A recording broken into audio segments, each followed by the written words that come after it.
amigos de la costa atlántica, tengan ustedes muy buenas. Por la Catedral de Notre Dame a mi espalda, ustedes se darán cuenta que los estoy saludando desde París.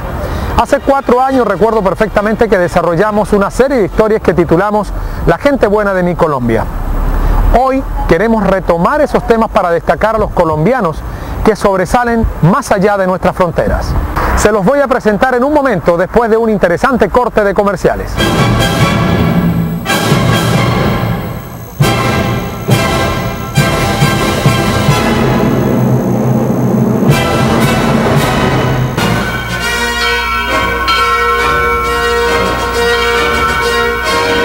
Las campanas de la Catedral de Notre Dame están llamando a los feligreses para la misa de las 4 de la tarde aquí en París.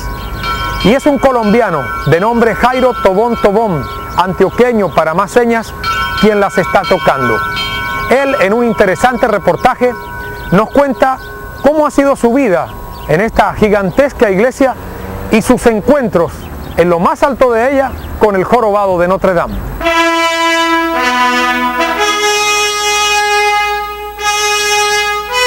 Haciendo parte del elenco de una obra de teatro, llegó a París hace 17 años este colombiano nacido en Andes, Antioquia.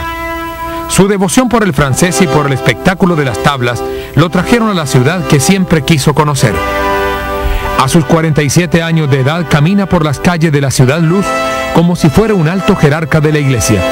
Y parece que lo fuera, porque desde los viejos ventanales de los edificios, su amigo de siempre salen a saludarlo cuando pasea por las tardes, si el clima lo permite. Este antioqueño de pura cepa es Jairo Tobón Tobón, flamante sacristán de la catedral más famosa del mundo, la Catedral de Notre Dame en París. ¿Cómo llega usted a la iglesia de Notre Dame? Yo llegué primero a París para trabajar en una opereta de Francis López, aquí en el teatro aquí cerca de la catedral, Teatro Châtelet, y trabajando en esa opereta me hice un curso de guía en español de París, de la catedral y de todos los monumentos históricos. O sea que yo alternaba el trabajo de guía o el trabajo de la opereta con el trabajo de guía o viceversa. Esa fue mi primer trabajo aquí en París. Y para entrar a la catedral haciendo de guía en los 2 o 3 días por semana, los miércoles, los sábados y los domingos, hacía una visita guiada y un día un padre de la catedral me ofreció un trabajo en la catedral fijo, con la condición de que hiciéramos un ensayo de 3 meses y los 3 meses ya se han convertido en 17 años de catedral. Sin duda, a la catedral ingresó por la puerta grande, con la lección aprendida sobre historia, arte, geografía y cultura del sagrado recinto de París. Al caminar por el exterior de la iglesia puede contar con todos los detalles qué significado tiene cada inscripción en las paredes de Notre Dame. Esta parte cuenta la historia de la historia de la Virgen. Aquí está, por ejemplo, la dormición de la Virgen que va a ser llevada al cielo por los ángeles. Está acompañada de todos los apóstoles. En esta otra está el transporte llevando el Arca de la Alianza. Llevando el Arca de la Alianza y según la leyenda nadie la podía tocar, la persona que la tocara se le quedaban las manos pegadas. Y ve ahí las manos, ahí donde está. Aquí la otra, la Asunción de la Virgen, ya la Virgen va a ser llevada al cielo por los ángeles. No revela cuánto tiempo le dedica a la iglesia, pero sabemos que su oficio de sacristán casi no le permite tiempo libre. Lo vive en extremo con gran intensidad. Solo un fin de semana al mes le da rienda suelta a su apetencia cultural, visitando teatro, ópera y reviviendo ese amor interno que lleva por la cultura francesa, que por momento le quita el sueño. ¿Por qué tanta gente visita la Catedral de Notre Dame en París? La catedral es un monumento histórico de Francia y es la máxima expresión del arte gótico en Europa. Es considerado el modelo de arquitectura gótica y fuera de eso es visitada por unos 12 millones de turistas al año. O sea que entran un promedio de unas 55.000 a 60.000 personas por día en los meses de gran afluencia. ¿La iglesia de Notre Dame es famosa por la historia de Víctor Hugo, por Quasimodo, o tiene sus valores propios que la hacen un monumento muy importante? No, la catedral no, por sí sola la catedral ya es una historia completa. Por ahí ha pasado toda la historia de la vida de Francia, y la historia de Notre Dame de París de Víctor Hugo la rehabilitó en el siglo pasado, porque la catedral está en muy mal estado, y con la novela de Víctor Hugo la gente tomó conciencia del valor que tenía el edificio en sí. ¿No se ha encontrado por ahí caminando por la iglesia con un muchacho travieso llamado Quasimodo? No, eso es una leyenda que se inventó de Víctor Hugo, pero nosotros no entramos directamente con la leyenda, ¿no? Yo no creo que tenga nada que ver, sobre todo pues con el trabajo de nosotros hacemos nuestro trabajo y ya está. ¿Quasimodo anda por otro lado? Andará por otro lado, nunca lo hemos visto ni lo conocemos. ¿La novela ayudó en un momento determinado a reconstruir, no solamente desde el punto de vista material, sino espiritual, la Catedral de Notre Dame? La novela es una obra de arte, una obra de literatura mundial, reconocida mundialmente, pues es una maravilla. Es una gran historia, y salvó o ayudó a salvar el edificio, que la gente ya tomó conciencia del valor que tenía Notre Dame en esa época, en el siglo pasado. Cada vez que Jairo Tobón ve pasar un avión por el cielo azul de París, señala al instante que se dirige a Colombia. Hace 8 años que no pisa la tierra que lo vio nacer, crecer y desarrollarse. Y en medio de la nostalgia que implica la distancia, es un convencido por esa fe profunda que tiene en Dios, a quien por cierto tiene tan cerca que las cosas en Colombia van a mejorar. ¿Usted cree que el proceso de paz que inició el presidente Pastrana puede llegar a un feliz término? ¿Usted es optimista con respecto a ese proceso de paz? Yo creo que esa debe ser la voluntad de todos los colombianos de Colombia y los que estamos fuera. Yo creo que es la necesidad más urgente para Colombia, es que ese proceso de paz se culmine con una verdadera paz sincera de todos los colombianos. Mirando el magnífico panorama de Notre Dame desde el otro lado del río Sena, dejamos a Jairo Tobón, con la segura convicción de que en él queda, y ante Dios, otro de tantos compatriotas que dan ejemplo de humildad, sabiduría y honestidad ante los ojos del mundo.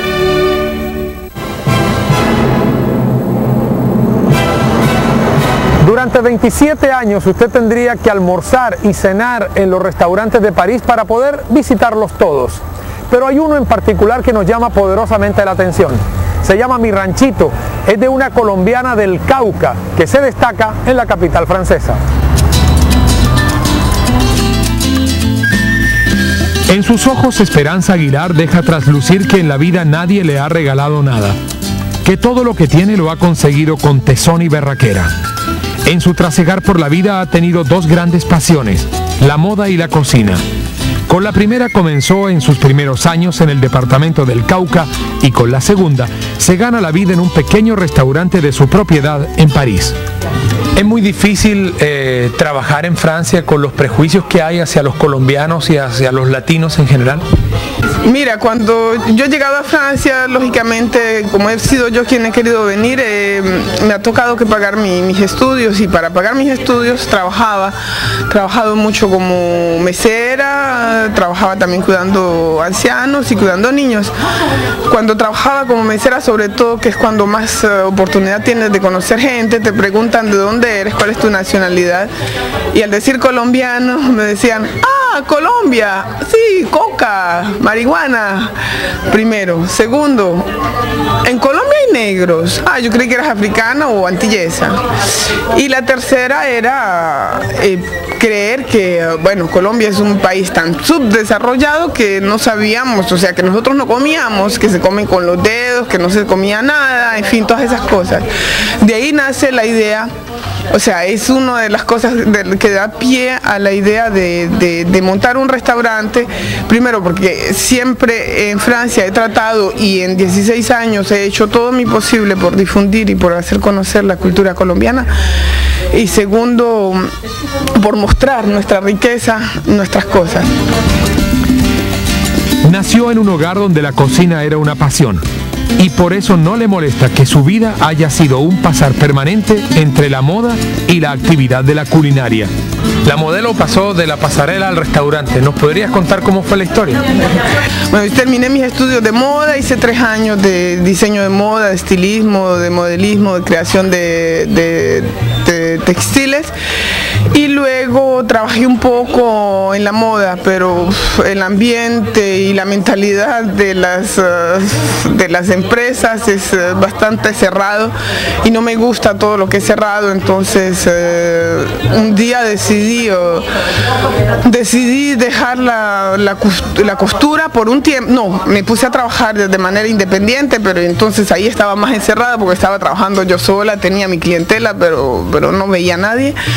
Entonces decido, y sobre todo con todas las cosas que me decían trabajando, que Colombia, Coca, no sé qué, decido de montar un restaurante para mostrarle a la gente, primero para mostrarle a la gente que en Colombia se come, que tenemos una cultura, que no se come con los dedos, que tenemos cosas muy interesantes, y segundo porque mi deseo en ese momento era regresarme a Colombia a montar un taller de moda. Entonces, para montar un taller de modas en Colombia que valga la pena, o sea, un buen taller de modas a nivel prêt-à-porter, necesitaba dinero. Entonces siempre me habían dicho que con el restaurante se hacía dinero, así que monté el restaurante pensando en hacer dinero, pero no tenía ni cinco, tenía muchas ganas de hacer muchas cosas, y siempre tengo ganas y continúo a hacer cosas por eso. Las penas que ha tenido su vida, que no han sido pocas, las elude con un gran sentido del humor. El mismo humor que le ha imprimido a la cocina de su restaurante, donde la comida colombiana es preparada por una amable joven de Sri Lanka. Como tengo un nuevo servicio, estoy tratando de formar a otra persona. Pero te digo que mis cocineros srilanqueses te preparan desde una lechona hasta un pastel de novia y no tienen nada que envidiarle, mejor que muchos colombianos. ¿Y por qué no pones colombiano en la cocina? Porque es muy difícil. No puedes tener un restaurante serio con cocineros colombianos, porque sea te coquetean, te gallinasean, te quieren seducir, sea no vienen el fin de semana, el sábado por ejemplo, por irse de rumba porque es el día de la fiesta, no hay mucha seriedad, Se casó con un ciudadano de nacionalidad belga, pero no ha tenido hijos, porque señala con esa simpatía que la caracteriza que no ha nacido aún el hombre que merezca un hijo suyo. Esperanza Aguilar da gracias día a día a los franceses que la han apoyado. Son sus grandes clientes y sus mejores amigos. ¿A los franceses les gusta la comida colombiana, la forma como preparamos nuestros alimentos? Le encanta. La prueba es que la clientela que tenemos es 90% francesa, es un 10% colombiano. O sea, es gracias a los franceses que nos mantenemos a mi ranchito, si no ya hubiéramos claudicado. Paulo Lara es el hijo del exministro de Justicia Rodrigo Lara Bonilla. Con él hablamos aquí en París sobre sus proyectos y lo que él piensa de la perspectiva de Colombia. Paulo Lara Restrepo tenía solo 3 años cuando las balas asesinas del cartel de Medellín acabaron con la vida de su padre, el exministro de Justicia Rodrigo Lara Bonilla. Sin haberlo conocido, sin haber siquiera sentido sus caricias, tiene bien clara la importancia de su padre en la historia reciente de Colombia, y por eso estudia a brazo partido para no ser inferior al legado que le dejó su progenitor. Al menos por ahora la política no le quita el sueño, pero sabe que su compromiso consigo mismo es enorme y trabaja para triunfar. ¿Te gustaría regresar a Colombia para hacer política? No, para nada. Nancy Restrepo de Lara, hoy cónsul en París, ha tenido la difícil misión de sacar adelante a la familia. Siente que en cada uno de sus hijos el pensamiento del exministro asesinado los va motivando día a día. Creo que vamos a salir adelante, hemos salido adelante. A mis hijos, el mayor está estudiando en Colombia, está estudiando Derecho, en este momento está haciendo una especialización, diploma, está sacando un diploma aquí en el Instituto de Ciencias Políticas.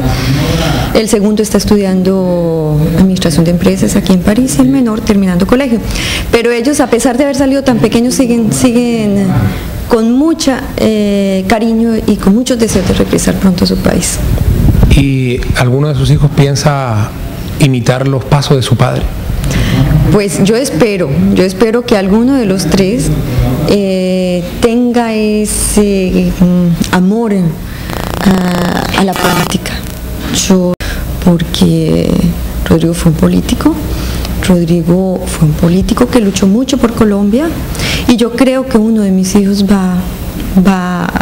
quiere continuar los pasos con su...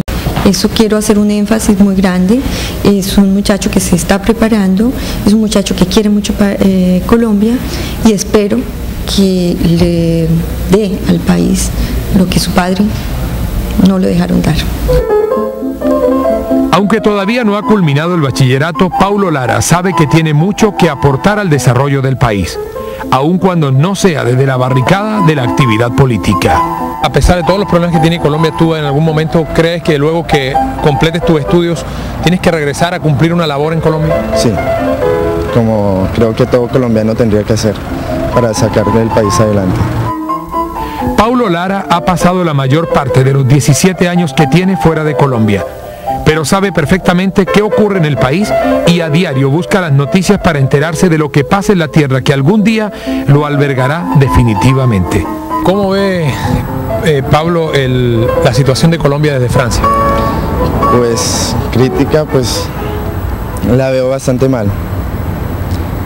Uno no la vive, pero resiente, y uno espera que pueda ser mejor y que se mejore, porque uno estando por fuera uno tiene ganas de decir quiero vivir en Colombia, no estar diciendo sí, me tengo que quedar aquí por tal razón, que por los estudios, que por una situación económica que es mejor acá. Uno tiene que tener el derecho y yo no sé, la suerte de vivir en Colombia, porque es un país magnífico. Margarita Romero es una exitosa empresaria colombiana que trabaja en París. Con mucho esfuerzo y sacrificio logró abrir su propio negocio para la venta de perfumes.